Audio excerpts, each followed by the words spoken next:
एक बार विजयनगर के राजदरबार में एक यात्री राजा कृष्णदेव राय से मिलने के लिए आया। पहरेदारों ने राजा को उसके आने की सूचना दी। राजा ने यात्री को उनसे मिलने की आज्ञा दे दी। यात्री बहुत ही लंबा व पतला था। उसका सारा शरीर नीला था। वह राजा के सामने सीधा खड़ा होकर बोला, महाराज, मैं नील देश का नीलकेतु हूँ और इस समय मैं विश्व भ्रमण पर निकला हुआ हूँ। अनेक देशों की यात्रा करते हुए मैं यहाँ पहुँचा हूँ। घूमते हुए मैंने अनेक देशों में विजयनगर और आपके न्यायपूर्ण शासन व उदार स्वभाव के बारे में बहुत कुछ सुना। अतः मेरे मन में विजयनगर और आपको देखने व जानने की उत्सुकता और भी बढ़ गई। इसीलिए मैं आपसे मिलने व विजयनगर साम्राज्य को देखने की अभिलाषा से यहाँ आया हूँ। राजा ने यात्री का स्वागत किया और उसे शाही अतिथि घोषित किया। राजा द्वारा मिले आदर व सत्कार से गदगद होकर यात्री बोला, महाराज, मैं उस स्थान के विषय में जानता हूँ जहाँ परियों रहती हैं। मैं आपके सामने अपनी जादुई शक्ति से उन्हें बुला सकता हूँ। ये सुनकर राजा बहुत उत्सुक हो गए और बोले, इसके लिए मुझे क्या करना होगा, नीलकेतु? महाराज, इसके लिए आपको नगर के बाहर स्थित तालाब के किनारे मध्यरात्रि को अकेले आना होगा। तब मैं वह परियों को नृत्य के लिए बुला सकता हूँ। नीलकेतु ने उत्तर दिया। राजा उसकी बात मान गए।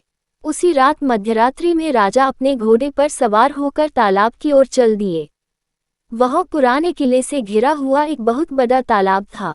राजा के वहां पहुंचने पर नीलकेतु पुराने किले से बाहर निकला और बोला, स्वागत है महाराज, आपका स्वागत है। मैंने सारी व्यवस्था कर दी है और पहले से ही परियों को यहाँ बुला लिया है। वे सभी किले के अंदर हैं और शीघ्र ही आपके लिए नृत्य करेगी। ये सुनकर राजा चकित हो गए।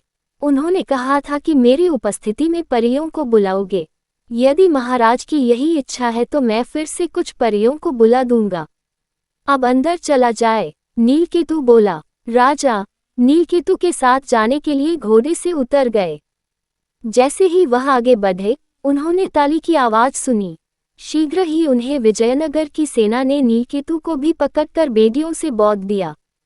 ये सब क्या है और यह हो क्या रहा है? राजा ने आश्चर्य से पूछा। तभी तेनालीराम पेड़ के पीछे से निकला और बोला, महाराज, मैं आपको बताता हूँ कि यह सब क्या हो रहा है। ये नीलकेतु हमारे पड़ोसी देश का रक्षा मंत्री है। किले के अंदर कोई परियों नहीं है। वास्तव में इसके देश के सिपाही ही वह परियों के रूप में छिपे हुए हैं। अपने नकली परों में उन्होंने अपने हथियार छिपाए हुए हैं। ये सब आपको घेर कर मारने की योजना है। तेनालीराम, एक बार फिर मेरे प्राणों की रक्षा के लिए तुम्हें धन्यवाद। परंतु ये बताओ कि तुम्हें ये सब पता कैसे चला? राजा बोले। तेनालीराम ने उत्तर दिया, महाराज, जब यह नीलकेतु दरबार में आया था तो इसने अपने शरीर को नीले रंग से रंगा हुआ था। परंतु ये जानकर कि विजयनगर का दरबार बुद्धिमान दरबारियों से भरा हुआ है, ये घबरा गया तथा पसीने पसीने हो गया। पसीने के कारण इसके शरीर के कई अंगों पर से नीला रंग हट गया तथा इसके शरीर का वास्तविक रंग दिखाई देने लगा। मैंने अपने सेवकों को इसका पीछा करने के लिए कहा। उन्होंने पाया कि ये सब यहाँ आपको मारने की योजना बना रहे हैं।